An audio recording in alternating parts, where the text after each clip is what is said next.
Magandang araw sa inyo. Nagbabalik ang inyong mga makabayang doktor, si Doc Willie Ong at si Doc Liza Ong para magbigay ng mga pang-araw-araw na tips. Ang i-discuss naman natin ngayong araw na ito, ano ba yung ideal weight o timbang na gusto nating maabot o gusto nating abutin. Ito naman, example lang, pwede kayong mag-minus o mag-plus ng 10% para nandun pa rin kayo sa normal weight na inyong hinahabol base sa inyong taas. Ibig sabihin, height at weight.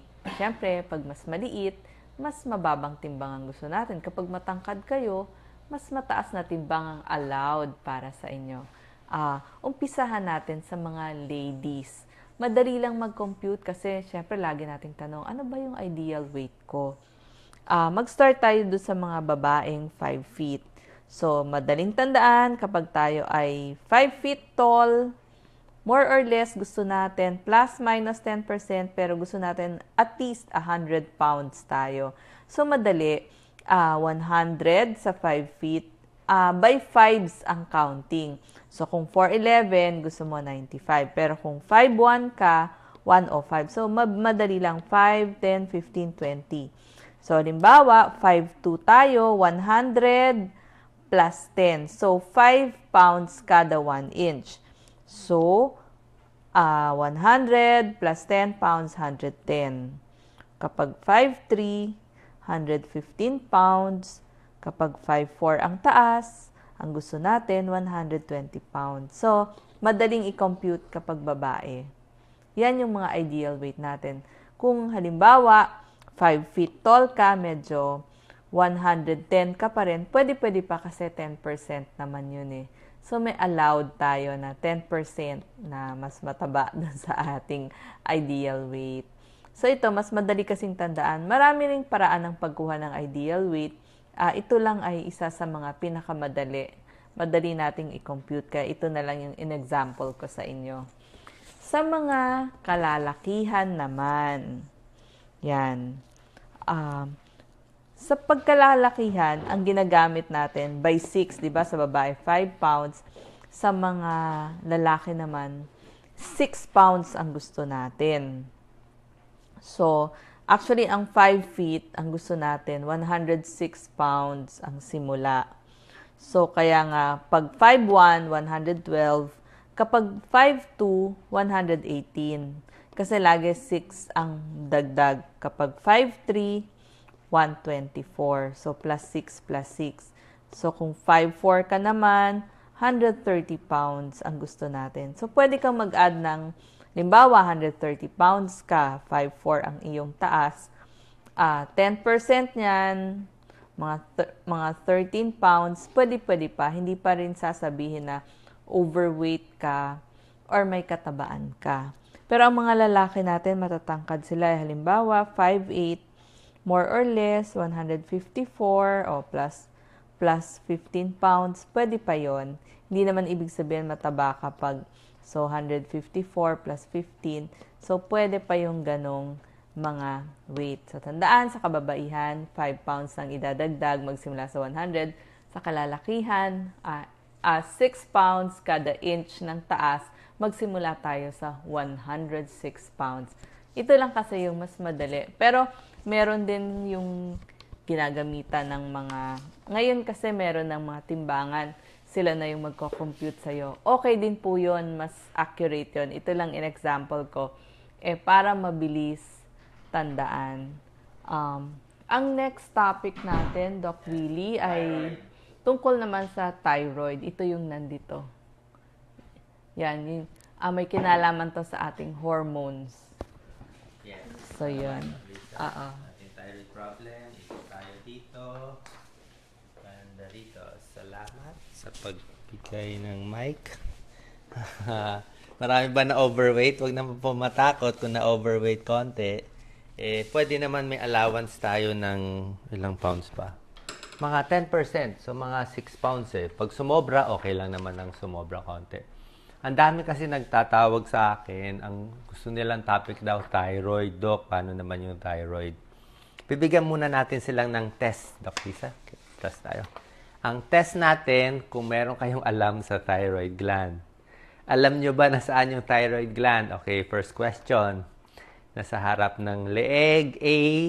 Parang test to, parang Miss Universe test. A, sa harap ng leeg. Pangalawa, nasa tiyan. Pangatlo, nasa utak. Tamang sagot, ang thyroid ay A. Nasa harap ng leeg. Nandito ating thyroid gland. Second question, ano ang hitsura or shape ng thyroid gland? Actually, ginawa ko itong test A, para siyang cross ba ang thyroid? B, para ba siyang paru-paro, butterfly? C, bilog ba yung thyroid? D, parang ahas, snake. O, ano ang itsura ng thyroid gland nyo? Bilog, cross, butterfly? Ang tamang sagot ay, pakita mo, Doc Lisa. Mukha siyang butterfly. Ayan, butterfly. Okay. Number 3, test question sa ating mga nakikinig. Gaano kabigat ang thyroid gland? Yung normal thyroid gland, gaano kabigat? Half pound. 2 ounces, mga 60 grams. Less than 1 ounce, less than 30 grams, or 4 ounces. Gaano kaya kabigat itong thyroid gland? Sa normal, sa hindi malaki. Ang normal na bigat ay less than an ounce. Napakagaan lang pala niya, Doc Lisa. Mga 30 grams lang. Magaan lang siya. Last question, number 4. Hindi pala last. Second to the last, number 4. Ang thyroid gland natin po, ano ang trabaho niya? Ang trabaho man niya ay para saan? Para ba sa pagkontrol ng selula, metabolism ng katawan nyo? Letter C, ano ang pakiramdam nyo? Siya ba nagkokontrol? Or letter D, all of the above? Ang tamang sagot ay all of the above, Doc Lisa. Lahat kinokontrol ng thyroid gland. Halos buong katawan natin. Yung makikita nyo sa sintomas mamaya, halos buong katawan. At ang last question natin, number 5. Kung may sakit kayo sa goiter, kanino kayo magpapa-check up? Sino ba mag-check up sa inyo? Endocrinologist, oncologist, neurologist, o gastroenterologist. Alam niyo ba, puro ologist to Pag thyroid, ang gagamot ay endocrinologist. Doc Lisa, ano nga trabaho nito mga oncologist, pati neurologist? Oo. Pag endocrinologist, siya ang naggagamot nitong ating mga hormones. Ang tawag nga dito sa ating thyroid para siyang silinyador ng ating sasakyan. Yes. Ano nga ba English ng silinyador? Accelerator. Pinapabilis o pinapabagal ang ating katawan depende sa paglalabas ng hormones. So lahat ng hormones ikonsulta natin sa ating endocrinologist. Yes, ganito ang gagawin para ma-check nyo yung thyroid. Kuha kayo ng isang basong tubig. Yan, isang basong tubig. Pwede kayo humarap sa salamin. Harap kayo sa salamin. Inom kayo ng tubig konti. Yan. Pag uminom, lulunok ka. Pag lumunok, habang tumitingin ka sa salamin, tingnan mo kung meron kang makikitang gumagalaw dito. Kung may may laman na gumagalaw, ibig sabihin, malaki ang iyong thyroid gland. Pakita natin, Doc Lisa. Yan, hold the mirror.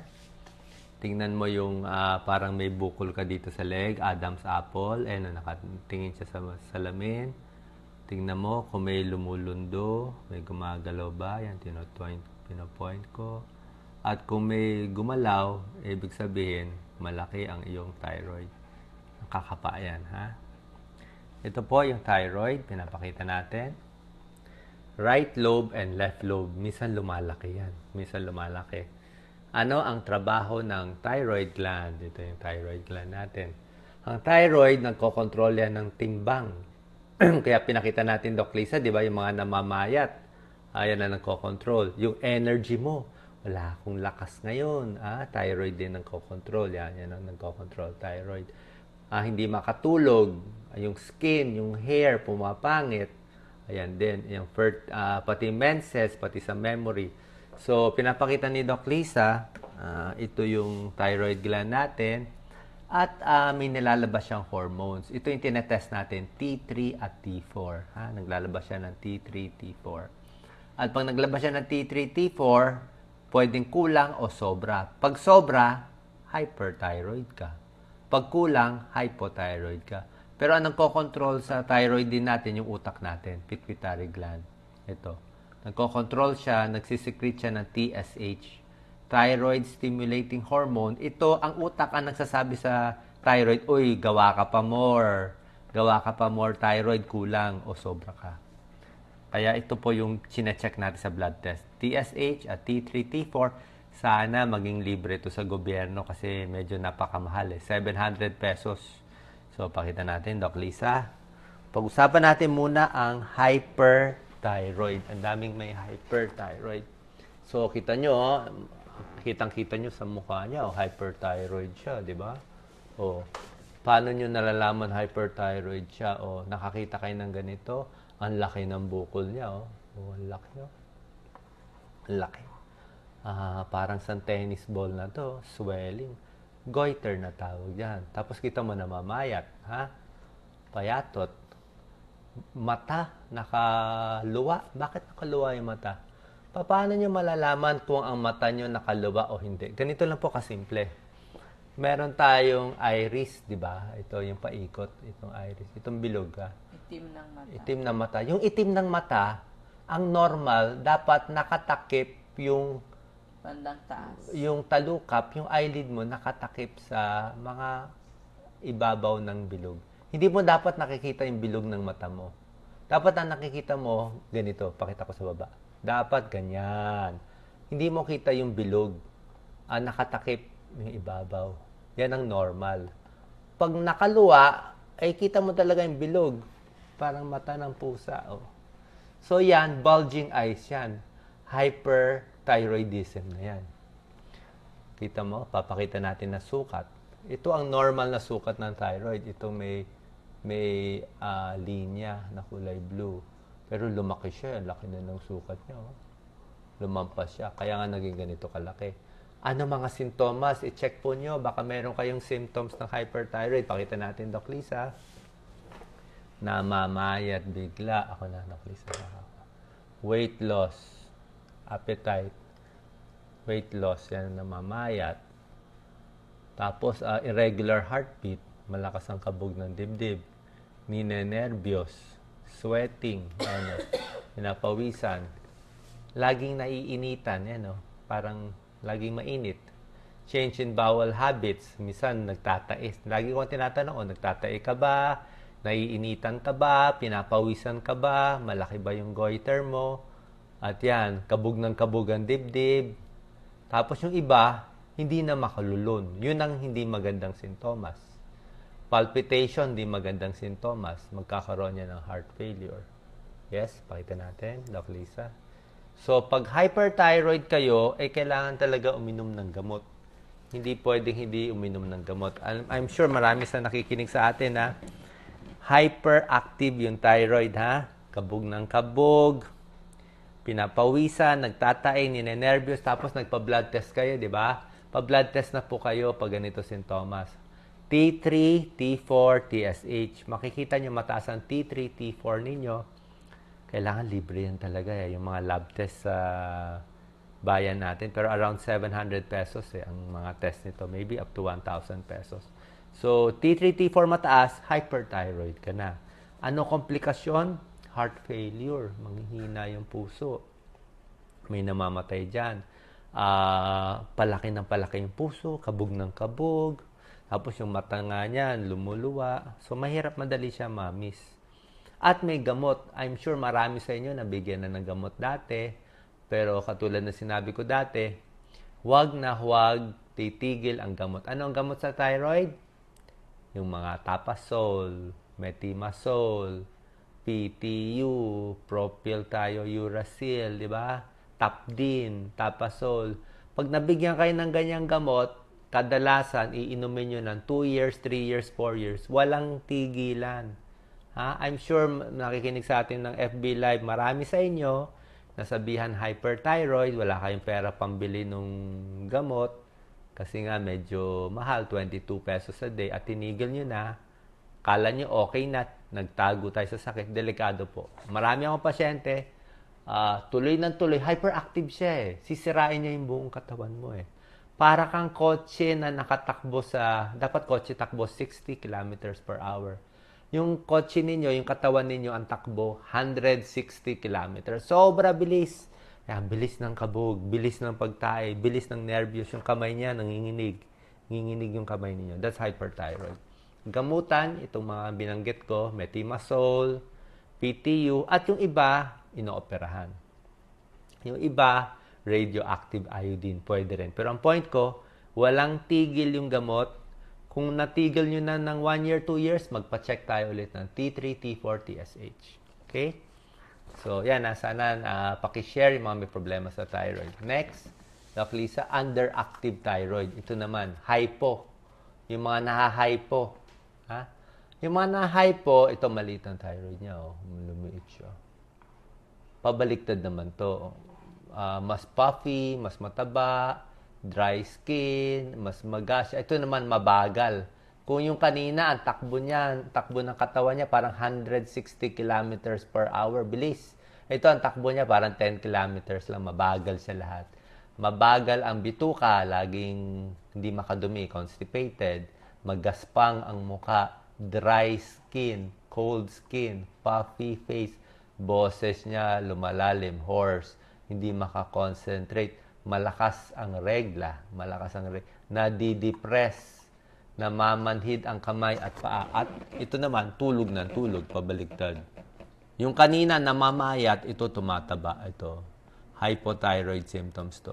Yan, puffy face, at tumataba. Baka hypothyroid.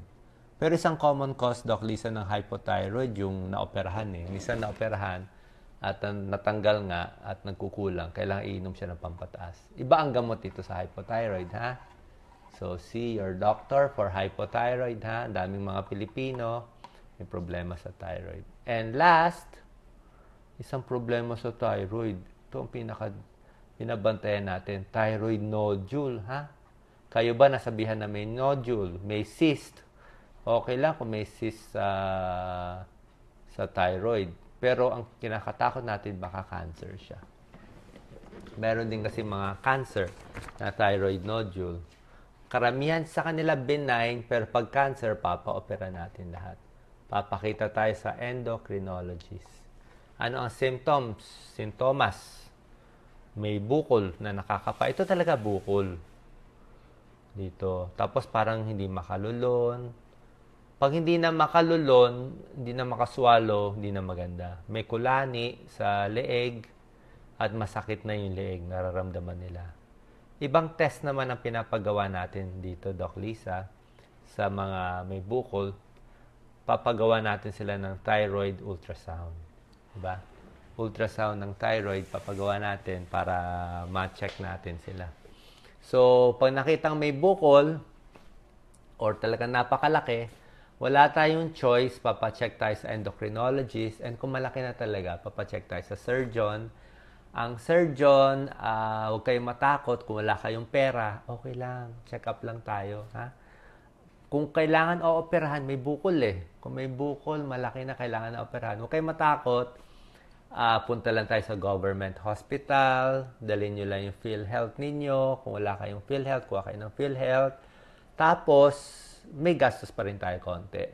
Ang gastos natin, yung laboratory test, di ba? Yan, babayaran natin kasi wala pa nga libre. Kaya yan nga gusto kong ipaglaban na advocacy at batas. Kailangan natin libreng lab test sa Pilipinas. Pero ngayon, bayad tayo 700. Kailangan yung ECG, X-ray, 400, 500 pesos. Tapos, papa-opera tayo, pupunta sa ospital. Gagastos tayo konti sa dugo, sa biopsy, iba-biopsy pa kasi kung cancerous or hindi.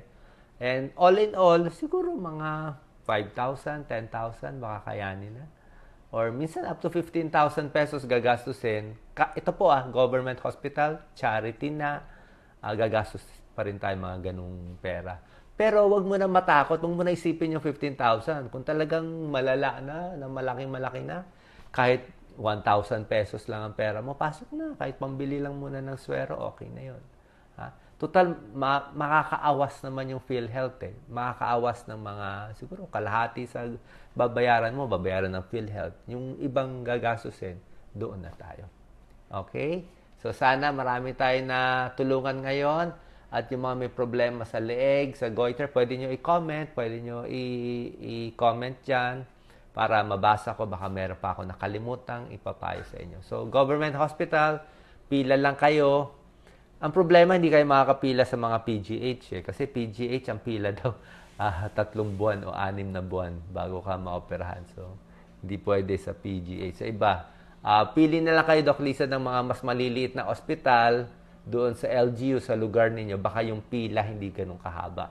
Hopefully, in 2 weeks, 1 month, maoperahan na. Kasi nga, pag malalaking ospital, kulang ang natin kulang ang doktor, kulang hospital room, kulang operating room, kulang ang schedule. Kaya malaking pera pagagastusin natin para matulungan yung health ng bayan natin. Yes? Any questions, Doc Lisa? Kita natin, ha? Marami dyan, hindi daw umiinom, ha? Hindi umiinom. Hindi siya umiinom. Malaking tulong. Okay? Huwag kayong matatakot pala. Ayan, may nag-comment. Takot daw siya. Huwag kayong matatakot dito sa bukol na cancer, ha? Alam niyo ba't di kayo dapat matakot sa thyroid cancer? Siya ang pinakamabait na cancer sa buong katawan. Meron bang mabait? Oo, mabait siya. Bakit siya mabait? Kasi matagal siya kumalat, Mula gayang kaliit, bago siya lumaki, baka 1 to 2 years. Ang tagal niya kumalat. Mabait siya, ha? Ang salbahing cancer, lung cancer. Masalbahe yan, mabilis, makamatay. Skin cancer, ito mabait. Kahit maliit siya, matagal siya lumaki. Kaya mahahabol mo pa. Mahahabol mo pa. Maliligtas pa natin. Okay, Doc Lisa? Tingnan natin yung mga comments and questions nila. Balik. Salamat tayo kay Reggie. Reggie, thank you very much for answering. Ikaw pala nagkuha ng video namin. Okay, salamat kay Reggie. So, yan. Ay, nabasa ko yon. Galing siya PGH, FMAB.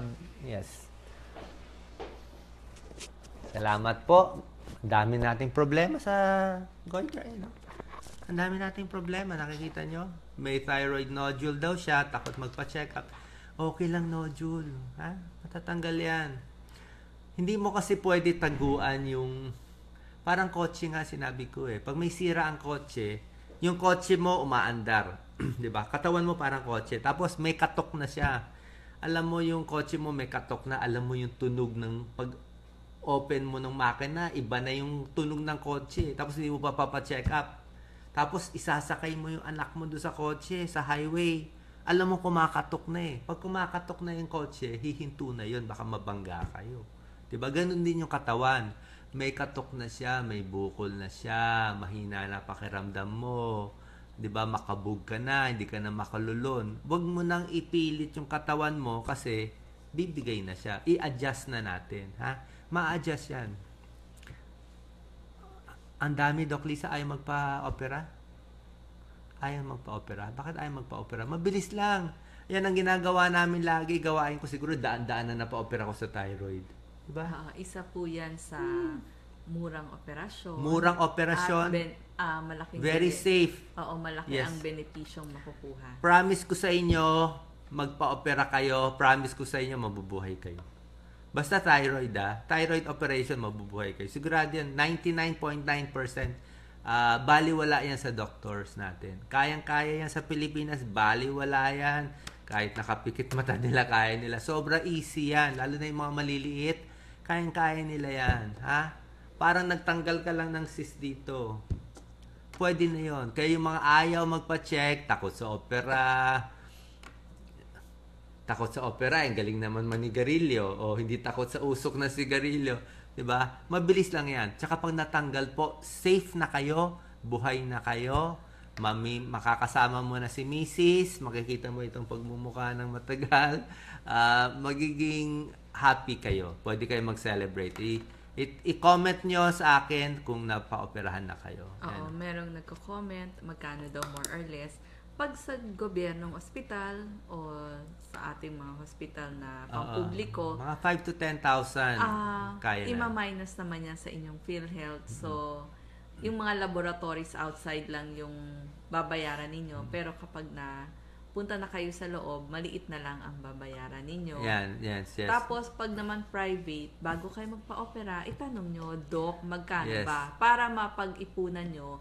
Tapos, yung ating PhilHealth, wag kalilimutan, buwan-buwan ang bayad. Malaki din ang mamaminus. Yes, kaya mahal na mahal ko itong mga followers ko, kayo sa mga Facebook. Sobra kong mahal. Alam mo bakit?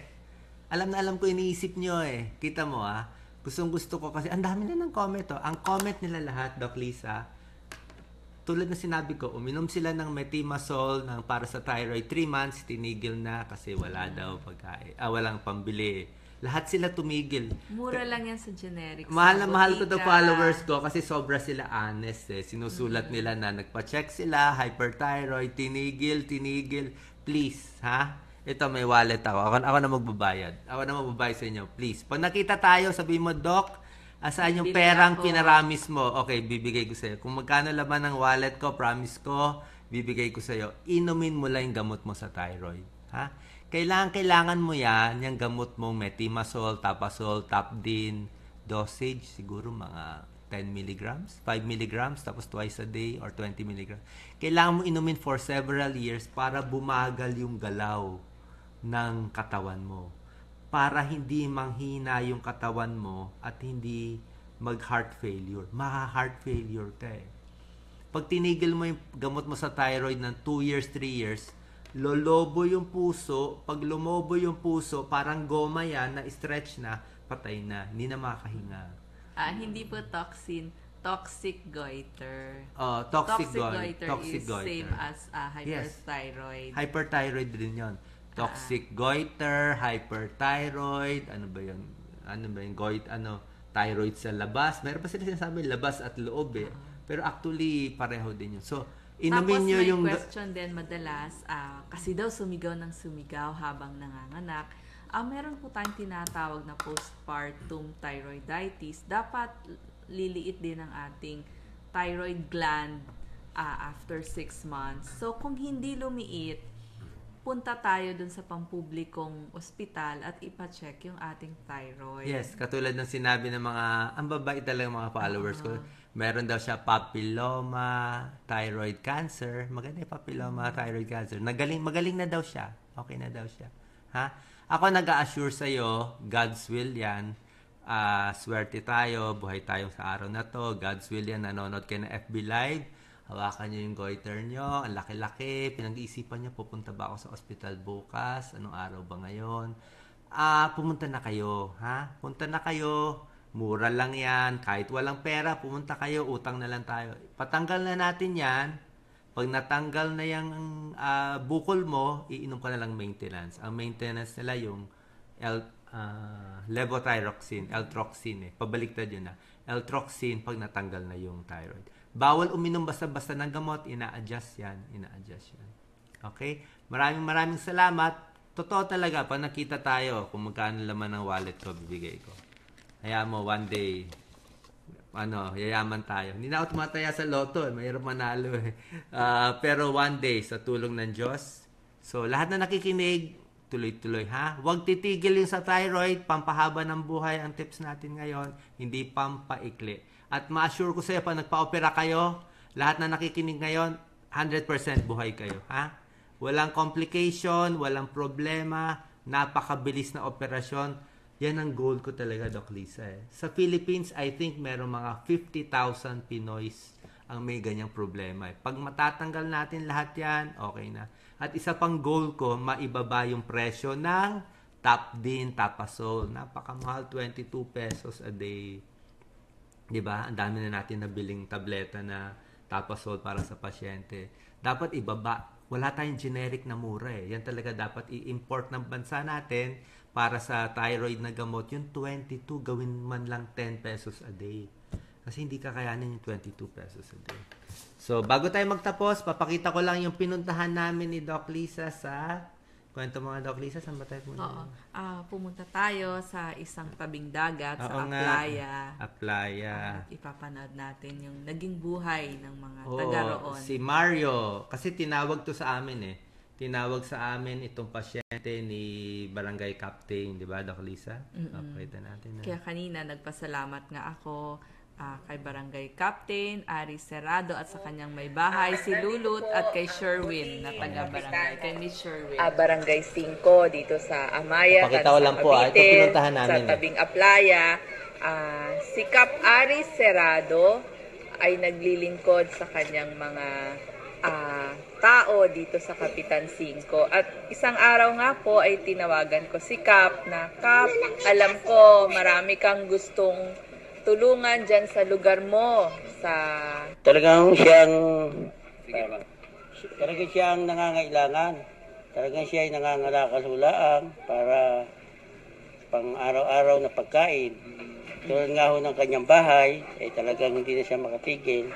At baka, ito ba yung bahay niya? Opo, at baka ho talagang bumaksak na ho. Kaya siya ho ay nakikitulugan na lang sa ibang Yung bahay niya, kamag-anak. Kaya ho po siya ang napili ko na talagang siya yung nangangailangan. Yes, check natin muna ang blood pressure ni... Oo, nakita ko itong si Jana, pakaraming mga sugat-sugat, pigsa. So, meron tayong pang pigsa. Oo, kukunin ko. Tapos, sige, check upin mo na ng mabilis si, Yes. Oo. Ito Tingnan dyan, natin. panglagay dyan sa mga sugat mo, ha? Tapos, iinom tayo ng amoxicillin kasi napakarami ng iyong pigsa. Mario, lalagyan lang ng tubig hanggang dito. Kakalugin, ha? At ipapainom, isang kutsarita, umaga, tanghali, gabi. So, ito yung mga gamot nyo sa mga ha? Carbosustain. Pag Para sa inyo. Mario, eto, para sa inyong pagtulog ni Jan, meron kayong kulambo para hindi lalamukin. Tsaka, Balak ko naman bumili. oo, kulambo. Balak niya bumili niyan. Oo, tsaka kutsyon. Ah, Tapos, eto lahat ng iyong mga prutas. Alam ko, maganda itong mga prutas na to. Apple, Salamat po. orange, peras. Oo, peanut butter, pampataba kay Jan at tinapay. Okay, sige. Nangangalakal lang kayo araw-araw, di ba? Oo, nirefer nga kayo ni Kapitan Aris. Oo, sabi nga niya, tulungan namin kayo. Kaya nga po, nabigyan namin kayo ng mga gamit. Binubuli siya, kawawa naman, binubuli. Oo. Pero ngayon, ibabalik na natin sa pag-aaral niya. Oo. So, sa nangangalakal, magkano kinikita niyo sa araw? 50 ho, pataas. 50? Paano nagkakasya yung 50 pesos, no? Bigas na lang ho. Bigas na lang ang kinakain nyo. Ano ulam? Ay, nangihingi. Nangihingi ng mga isda dito. Sige, ang ganda nito Actually, nandito tayo sa Amaya, Tansa, Cavite. Dito nakatira itong misis ko, si Doc Lisa dati. Taga rito sila. Okay, so yan ang pinuntahan namin. Nung isang araw, nakakawa talaga Walang bahay. At tutulungan natin, Doc Lisa. Tayo na lang Kasi nakita ko, bumigay yung bubong. So, kailangan nating pagawa yung bubong. Tawagan ko si Cap Aris. Nangangalakal lang siya ng plastic, 50 pesos a day. At mabuti tinutulungan siya ng mga tumawag sa atin yung barangay captain. Pero ang ganda ng lugar niya sa tabing dagat. At pati yung bata tulungan natin makapasok. So, tsaka may sakit din siya May high blood din siya, tsaka yung bata maraming sakit. So, yan po ang goal natin. Matulungan kayo sa tamang tips at tuloy-tuloy ang pag-iikot natin sa bayan para hopefully, yung mga dami kasi sumusulat sa akin Puntahan ko sila sa Davao, sa Cebu, puntahan ko daw sila sa Israel. One day, malay mo makapunta. Sa Israel, medyo malayo. Dami daw OFW nangangailangan. Pero tingnan natin. Basta dito sa Pilipinas, around the Philippines, Luzon, Visayas, Mindanao, sa North, pupuntahan natin kayo one day para makabigay tayo ng tulong at makita natin ano talaga yung mga problema nila. Problema doon at kalagayan. Tsaka masarap ang pagkain doon yung mga Yes. isda, napaka-precious. Salamat po, salamat sa pag-share. Thyroid 100%. Gagaling kayo matatanggal yan, walang problema. Darating yung pera, may magte-text sa inyo bukas, may darating na ang pera. Pag nakita tayo, ako bahala Basta ang goal natin, buhay muna, tsaka na yung pera Walang deposit. Buhay muna, iligtas mo na yung pasyente, tsaka na pag-usapan ang pera. Hindi mahalaga ang pera. Ang mahalaga, buhay pa yung kamag-anak natin at bubuhayin natin sa abot ng ating mga kaya. God bless po. God bless.